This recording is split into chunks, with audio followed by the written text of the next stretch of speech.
The last thing any man wants is a lying wife. It doesn't just hurt, it kills the relationship, one betrayal at a time. I never imagined I'd become the kind of husband who doubted his wife's every move. But then again, I never imagined Laura would become the kind of wife who gave me every reason to. I have been a devoted husband to my wife, a father of 2 amazing girls, and someone who's always believed in trust and honesty in a relationship. To me, trust is the backbone of any marriage. Without it, the whole thing just falls apart. That's what happened to mine. It started with small things. My wife, Laura, had always been social and outgoing, the kind of person who could light up a room. I used to love that about her, but over time, she started acting differently, especially when we were around certain people. The first time I noticed it, we were at a barbecue. There was this guy, a tall, charismatic black man, and Laura was suggestive with her statements to him, laughing a little too hard at his jokes, leaning in a little too close. It wasn't just friendly. It felt flirty. I was concerned, but I concluded that it was the alcohol kicking in. But then it happened again and again. She would find reasons to talk to men like him at parties or gatherings. She'd laugh at their jokes, touch their arms, and act like she wasn't standing right next to her husband.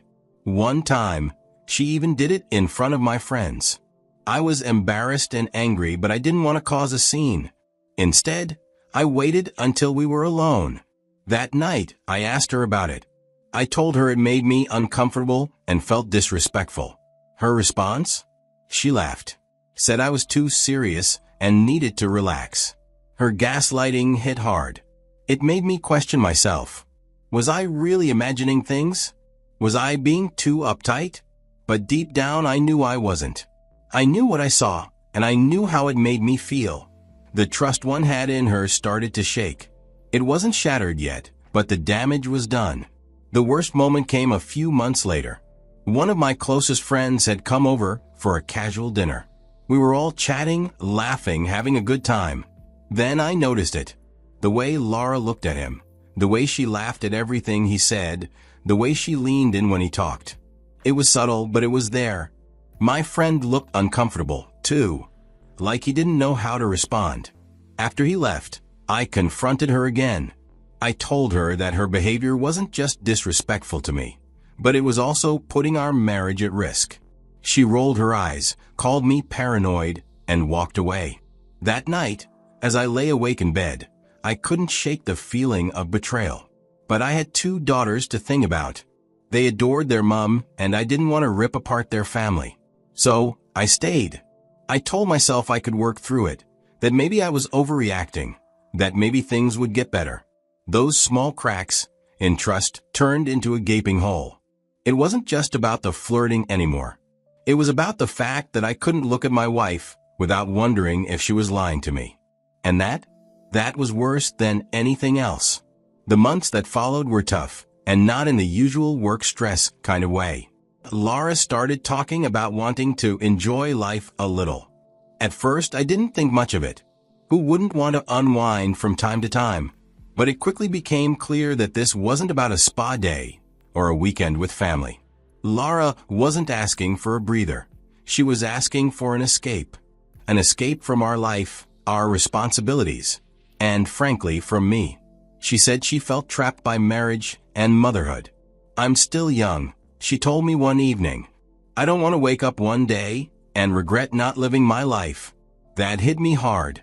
I tried to understand where she was coming from. I wanted to be the supportive husband, the kind of man who lets his wife have her independence. But after everything I'd seen, her flirty behavior, the way she acted around other men, I couldn't help but wonder, was this really about freedom, or was it an excuse for something else? When she brought up the idea of a girls' night out, my heart sank. Laura had never been the type to hang out late with friends, and now she suddenly wanted nights away, dressed up and out of reach? It didn't sit right with me. I couldn't trust her to act right when she was alone, not after the way she had been behaving. But what choice did I have? Saying no would only make me seem controlling, and I didn't want to be that husband. So I gave in. But the pit in my stomach told me I'd made a mistake. One morning, after one of her so-called girls' nights, Laura came home late. She claimed she had stayed over at a friend's place because it got too late to drive back. I couldn't hide my frustration anymore. While the kids were busy eating breakfast, I told her we needed to talk. "Laura," I said, keeping my voice as calm as I could, "I don't feel comfortable with this whole freedom thing you've been chasing lately. You're mother, and we have 2 daughters who are watching everything you do. You're supposed to be their role model." I didn't expect her to react the way she did. She laughed. "Oh, come on," she said, rolling her eyes. "You need to relax. You're such a boring homebody. Maybe if you freed up a little, we wouldn't be having this conversation." Her words cut deep. I wasn't just her husband. I was the father of her children. And here she was mocking me, as if my commitment to our family made me less of a man. I didn't say anything else that morning. I just nodded and walked away, but inside I was crumbling. I wasn't just hurt, I was losing respect for her, and I could feel my love for her slipping away. That conversation stuck with me. It wasn't just what she said, it was the way she said it. The more I thought about it, the more I realized something had to change. I couldn't live like this anymore, constantly doubting her, constantly feeling like I wasn't enough. And what about our daughters? What kind of example was Laura setting for them? Would they grow up thinking this was how a marriage was supposed to be? That it was okay to disrespect your partner and put yourself first at the expense of your family? By the end of that week, I made a decision. If Laura wasn't willing to change, then I would have to. I didn't want to stay in a marriage where I was disrespected. Divorce wasn't something I ever thought I'd consider, but I knew I couldn't endure this any longer. I had to protect myself and my girls from the damage Laura was causing. When I decided to visit my lawyer, I was already at my wit's end. The thought of staying in the same house with Laura, knowing she might be sabotaging the marriage, felt unbearable. But I wasn't just thinking about myself, I was thinking about my 2 little girls. What would happen to them if we separated? Would they be safe with her? Would they grow up thinking her behavior was normal? The lawyer listened to my story without interrupting. When I was done, he leaned back in his chair and said, "You need proof?" Those 3 words hit me harder than I expected. I knew he was right. He explained that for me to win custody of the girls, I had to show the court that Lara's behavior wasn't just hurting me, but was also harmful to our children. He said, "Judges don't care about emotions, they care about evidence. Get solid proof, and it'll speak louder than anything you can say in court." I nodded, but inside I felt like I was sinking. Proof meant digging into her life, confirming the things I didn't want to be true. I knew I couldn't just walk into a courtroom with nothing but my suspicions and a broken heart. I had to protect my daughters, even if it meant stepping into a role I never thought I'd have to play. Later that night, I sat in my car outside an electronics shop. I'd spent the afternoon researching GPS trackers, and now I was holding one in my hands. It was a small, black device that could fit in my palm. The salesman had shown me how to use it, how to attach it to a car, how to check the location from my phone. It was simple enough. The first chance I got, I slipped the tracker onto her car. I crouched down next to the car, attaching the device underneath. It clicked into place easily, but I stayed there a few extra seconds, making sure it was secure. One evening, Laura walked into the house with a smile so bright you'd think she just won the lottery. She dropped her purse on the counter, kicked off her shoes, and started rambling about her amazing girls' night out. I watched her carefully, nodding at all the right moments, but inside, I was anything but calm. I already knew the truth. I had been following her movements, and what I saw that night was enough to make my decision clear. A few hours earlier, I had tracked her car to a bar. She was supposed to be out with her friends, and I was determined to see if that was true. Sitting in my own car across the street, I waited, but kept asking myself, what if I'm wrong? What if I'm overthinking? But deep down, I knew I wasn't. From my vantage point, I could see her through the bar's large glass windows, sitting with a group of women. They laughed, ordered drinks, and seemed like they were having a normal night out. I almost let out a sigh of relief. Maybe I had been wrong about her after all. But just as I was about to start my car and drive back home, something happened. About 40 minutes after she arrived, her phone buzzed. I could see her pick it up, glance at the screen, and her face changed just for a split second. Then, she quickly stood up, said something to her friends, and walked out of the bar. I watched her head straight to the car park. She paused for a moment looking around, and then a man stepped out of a black SUV parked a few spaces away. I watched. He wasn't someone I know. I grabbed my phone, keeping it steady as I took photos of them. She didn't even hesitate. She walked right up to him, and they exchanged a few words before she climbed into his car, leaving hers behind. My chest tightened, but I forced myself to stay focused. I followed them, careful to keep my distance so they wouldn't notice me. They drove to a hotel on the edge of town. I parked a safe distance away and snapped a few more photos of them walking into the building together. That was all the proof I needed, but I wanted more. Once they were inside, I called one of Lara's friends, the same one she had been sitting with at the bar. I kept my tone casual, acting as if I was just checking in on my wife. "Hey," I said, "I just wanted to see if Lara's still with you guys. She's not answering her phone and I'm getting worried." Her friend didn't even hesitate. "Oh no, she left a while ago," she said. "She told us you called her and asked her to come home." I kept the conversation going for a few seconds longer, thanking her and pretending I was relieved.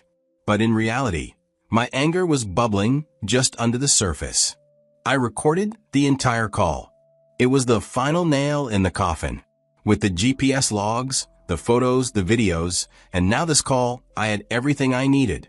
When Lara walked into the house that evening, smiling and carefree, she had no idea what was coming. She thought I was clueless, but little did she know her lies had finally caught up with her. The next morning, she walked into the kitchen like nothing had happened. She was humming to herself as she poured coffee. I sat at the table, watching her. I thought about what she'd done, but I didn't let it show. Not yet. She was oblivious, completely unaware that I knew. I had followed her last night. I had seen everything. The GPS logs, the photos, the recording, I had it all. Every detail of her betrayal was sitting in a folder on the table, right in front of me. When she finally sat down to eat, I slid the folder across the table toward her. "You might want to take a look at this," I said, my voice steady, almost too calm. Lara frowned, setting her coffee down with a soft clink. "What's this?" she asked, picking up the folder. "Open it," I said. Her smile faltered the moment she saw the photos. Clear shots of her meeting the man in the car park, entering his car and later, walking into the hotel together. Her hands began to shake as she flipped to the final piece of evidence, a printed transcript of my call with her friend, where her lie about me calling her home early was exposed. What is this supposed to mean?" she stammered, her voice trembling now. "You tell me," I replied, leaning back in my chair. My heart was pounding, but I didn't let it show. She tried to deny it, of course. "It's not what it looks like.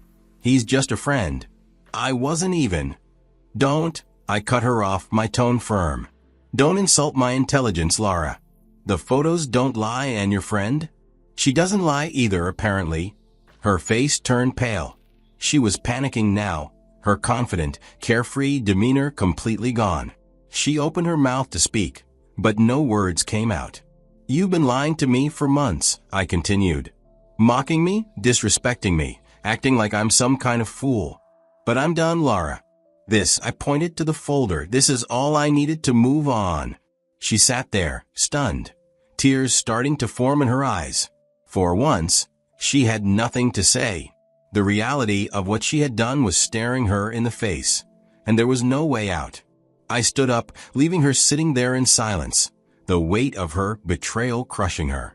I didn't need to yell or argue. The evidence spoke louder than any words I could have said. Later, when Lara begged me to reconsider, I just stared at her. I'd warned her months ago that this path wouldn't end well. She promised to change, said she'd be better for me, for the kids, for our family, but I wasn't buying it. Not this time. Words are cheap, and she'd spent months proving hers meant nothing. I told her flat out, Laura, this won't work anymore. We're done. At first, she seemed to accept it, maybe thinking I'd soften with time. But when she realized I was serious, she flipped. That's when she decided to drag me to court. She was determined to fight the divorce, to battle me for the kids, for whatever power she thought she could still hold over me. It was messy. Lawyers were involved, accusations were thrown around, but I stayed focused. I had the evidence, and I wasn't going to lose my daughters to someone who thought enjoying life meant throwing away her responsibilities. In the end, I won custody. It wasn't easy, but it was worth it. I wasn't just fighting for me. I was fighting for my kids' future, for the example they'd grow up seeing. They needed to know that some actions have real consequences, even for their mom. But the court battle wasn't the end of Lara's downfall. The moment her lover found out that their affair had been exposed, publicly and humiliatingly, he dropped her like a bad habit. Turns out he was married too. His wife came storming into the picture, furious and ready to tear into Lara. And she did. She confronted Lara, made it clear just how much destruction she had caused. It was brutal, and I can't say I felt sorry for Lara. Suddenly, Lara found herself alone. No husband, no kids, no lover. The friends who used to cheer her on and encourage her reckless behavior, they disappeared too, one by one, when her situation got too messy for them to handle. I imagine it wasn't so fun anymore when she didn't have a family or a fake romance to flaunt. I thought back to the time she mocked me, called me a boring homebody like it was an insult. All because I valued stability and family over meaningless thrills. Funny how that worked out for her.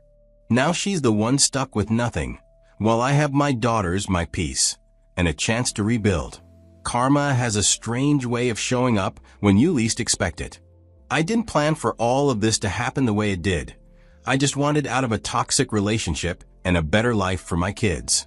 But seeing how it all unfolded, I can't help but think some lessons are meant to be learned the hard way. For Lara, it was a lesson in what happens when you throw away the people who truly cared for you, all for a temporary thrill. And as for me, I've moved on. I'm focusing on raising my daughters right, showing them what respect and responsibility really look like. If there's one thing I've learned through all of this, it's that trust is fragile. Once it's broken, it's almost impossible to piece back together. Respect works the same way. It has to be earned and nurtured, not taken for granted. And boundaries? They're not just important, they're necessary. I should have set them sooner. I should have stood my ground the first time I saw Lara cross the line. If you're in a relationship that feels toxic or one-sided, let this be a warning. Don't ignore the signs. Don't let yourself believe that things will get better if all the evidence points the other way. You deserve respect, you deserve trust, and you deserve love that doesn't make you question your worth. And if you're in a relationship that lacks those things, don't be afraid to walk away. It might just be the best decision you'll ever make. It certainly was for me.